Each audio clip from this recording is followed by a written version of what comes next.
Buongiorno from Cefalu. We're going to walk around this charming town in the province of Palermo. A little bit of history, a little bit of sea, a little bit of going into the Duomo, and so much more. And then we're going to go to a town called Mezzojuso. That's so important because of its Greek Orthodox iconography. You're going to love this. Come with me.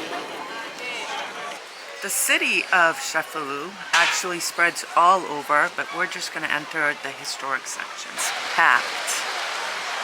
And this, by the way, is the Tyrrhenian Sea. Wow. Over by us is the Ionian.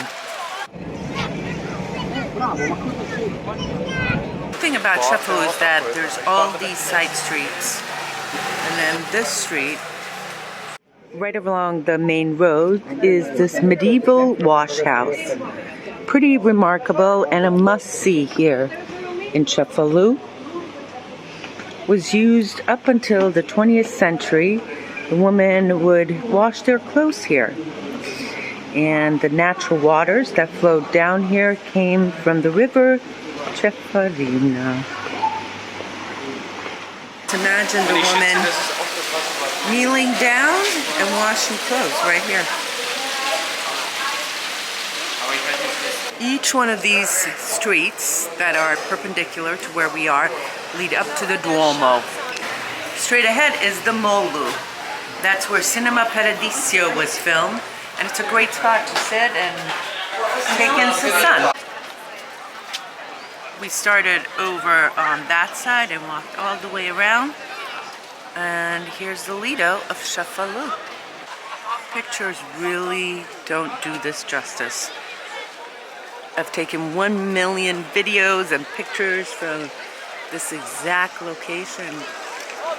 Just can't really capture it, so you have to come here.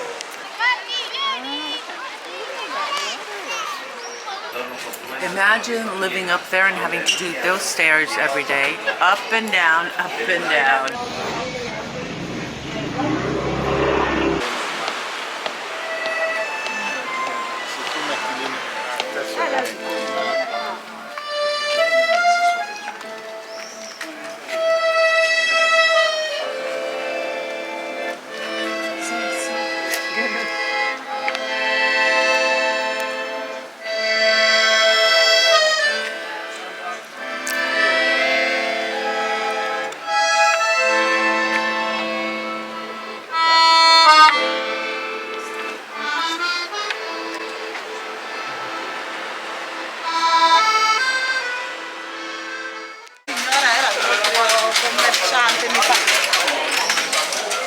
This is Piazza Duomo with the main cathedral.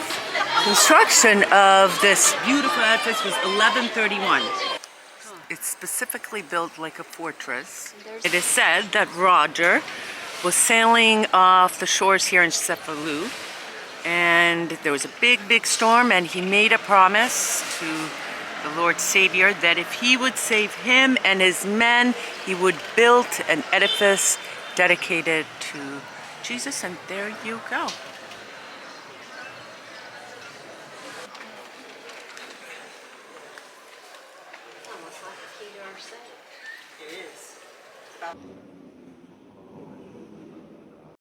Looks like there's going to be a wedding.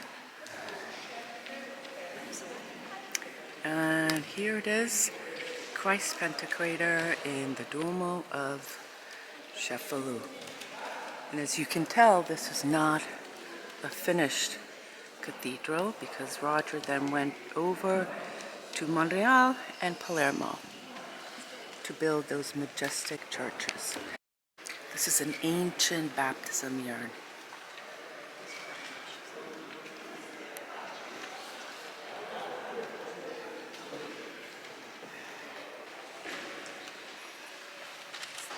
In terms of a place to stay for a prolonged period, I think Cefalu is a great town. All of it walking distance. There's supermarkets, lots of great things to see. Be careful for the motorcyclists. But all in all, I think if you are planning to come to Palermo, consider staying in Cefalu for sure. And it's really a great walking town. You know what's also very iconic here in Cefalu? What? The clothes hanging everywhere.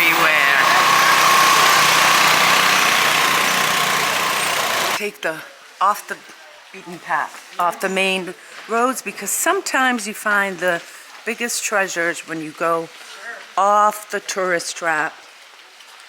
And places like this, for instance, this is called the Postiera, and it is situated within the defensive walls, and it was built to give citizens access to fresh water, which flowed at sea level.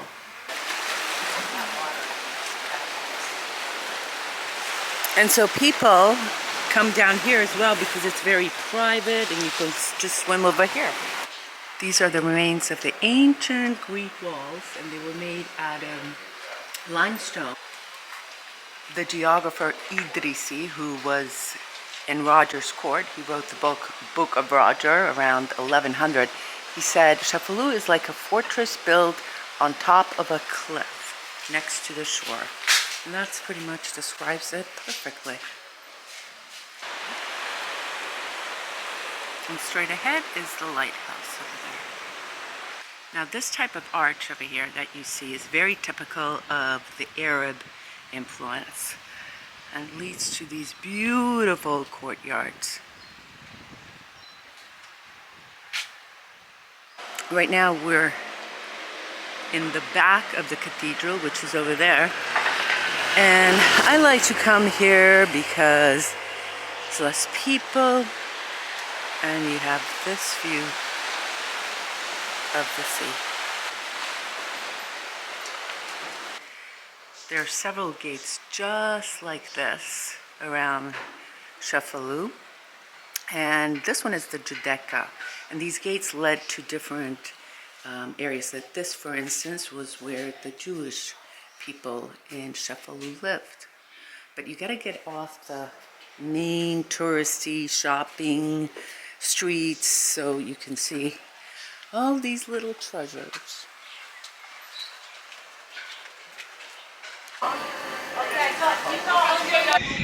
You may recognize this beautiful lady, Gabriella. She's been on many of our videos and she's one of our regular guides in the Palermo region and an expert on all things Sicily. And Gabriella, we went to Cefalu and we went to Mezzojuso. Can you tell us a little bit why Cefalu is so important? Well, Cefalu is a beautiful, picturesque town.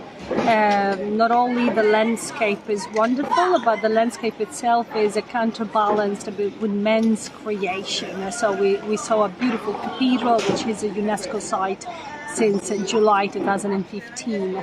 So you have beautiful sandy beaches and cliffs, rocky cliffs, and beautiful architecture. And some remains, some Greek remains. Absolutely, we have a megalithic walls. I call Cefalu one of the most charming towns in all of Italy. It still is, it really is.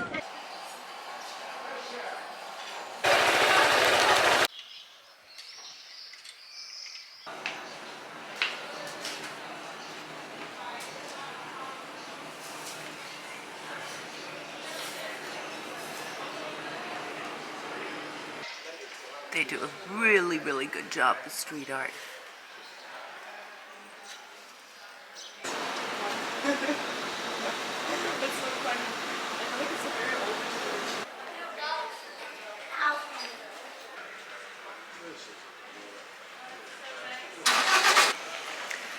Lunchtime, some of the shops are closed till about 4 o'clock.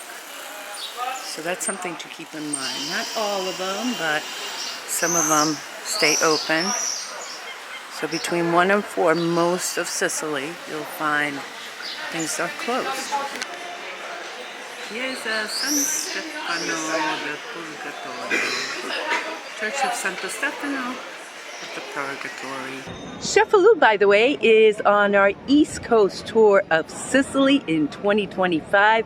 Check it out on www.youmeandsicily.com. We'll be here on the West Coast and also include towns like Castellammare del Golfo, Segesta, Palermo, Monreale, of course, and so much more. Check it out and we'll see you here in Sicily.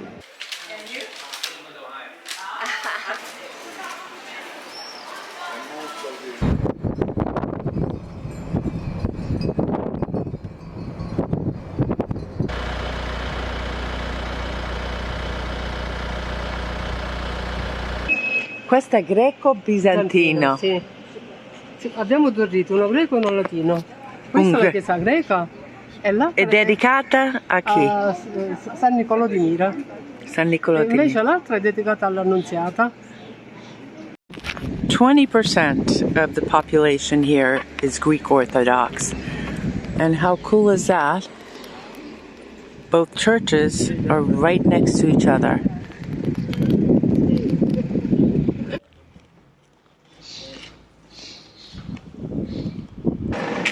This is a beautiful palace. Bel balcone fiorito che c'è pure. Bellissimo balcone, vero? So I'm 19. Little sides and alleys. And this is the patron saint San Niccolo da Mira, Apostolo. Apostolo, sì. Apostolo, all the apostles. All gold, tutto oro. Everything's gold here. All gold. In the 1700s. E come chiama lui? Questo Sì. è Ioanni Ghios. He came here, he went to the monastery, fell in love with Mezzojuso, and then opened up a school for this type of drawing. Hundreds. Dipinto da Monaco.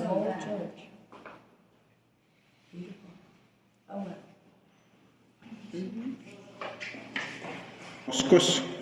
That's from the 1600s. Sì, sì. All made from gold. And there's Paradiso, right there. Hundreds also. Lo stesso persona. No, Che no, fanno, no, questo no. è Leo Moscos. Leo Moscos. So questa these è- are all the...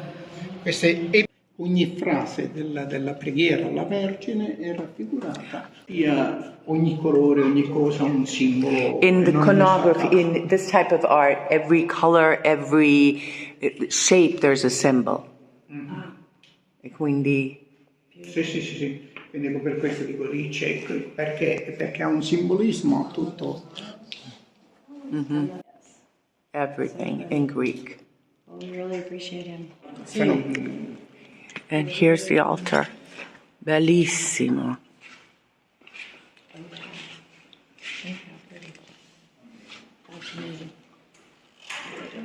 Vedete sulla Everything has symbolism. This is square because the square is perfect. And also 4 points. Wind, earth, fire, water, and air, right?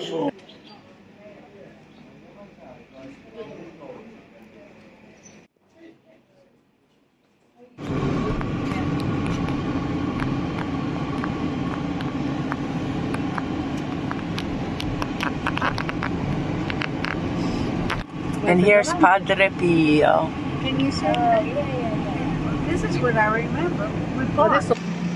This is actually the first street of Mezzojuso. 1600s. No, 1400s. End of 1400s. Monastero Antico. Let's go inside. So this was where the iconography school was.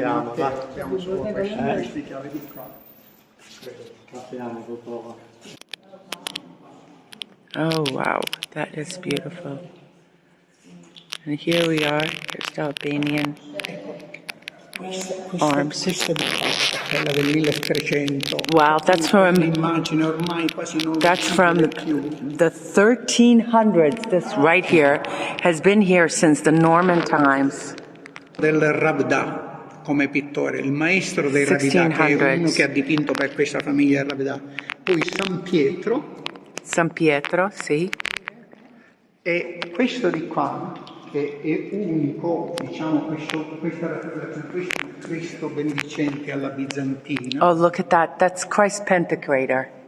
Da Jesus Gran sacerdote. is dressed in a different way here. Questo modo di raffigurare il Cristo inizia dopo la caduta di Costantinopoli. Loro re. See, after the fall of the Byzantine Empire, Vestito da re, cosa che Constantino. nessuno gli poteva dire niente. Dice il Cristo. And here's the other altar, also square. che è un pittore messinese più che altro. So the painter who does this fresco is from Messina.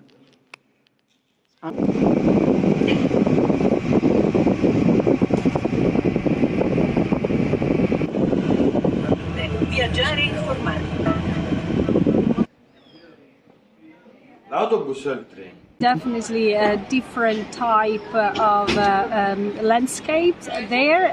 Very old towns. You know, the origin of this community are actually very old, and they recall the Greek and Albanian culture. We talk about Albanians themselves that left in the 15th century. They moved to Mezzojuso, so they left their own country and they settled there, refounding, rebuilding the ancient a new city on the remains of the old city. What's so fascinating is the Albanians came because they were persecuted during the Ottoman Empire, but they didn't conquer Sicily. They just settled in some of these nice towns, but kept their culture. Absolutely, everything is still intact. And the same language. Even the road signs are in two languages, Italian and Albanian. And so there's that town and also Piana d'Albanesi, one of the best cannoli places in Sicily. Yes. Where they won the Guinness World Record for having the largest and longest cannoli of the world. Thank you for always being a great expert and one of our favorite guides. Thank you. Allora, Mezzojuso è un paese di origine albanese. So it's a town of the original Albanese. E alla fine, quindi del 1400, intorno al At the end of the 1490, 1400s, arriva questo gruppo di albanesi che si stabilisce qui. Qui era un that came feudo. from, so these were the ones that came from present-day Turkey when there was the Ottoman Empire, Ottoman invasion. They came here, they liked the territory, and they settled here.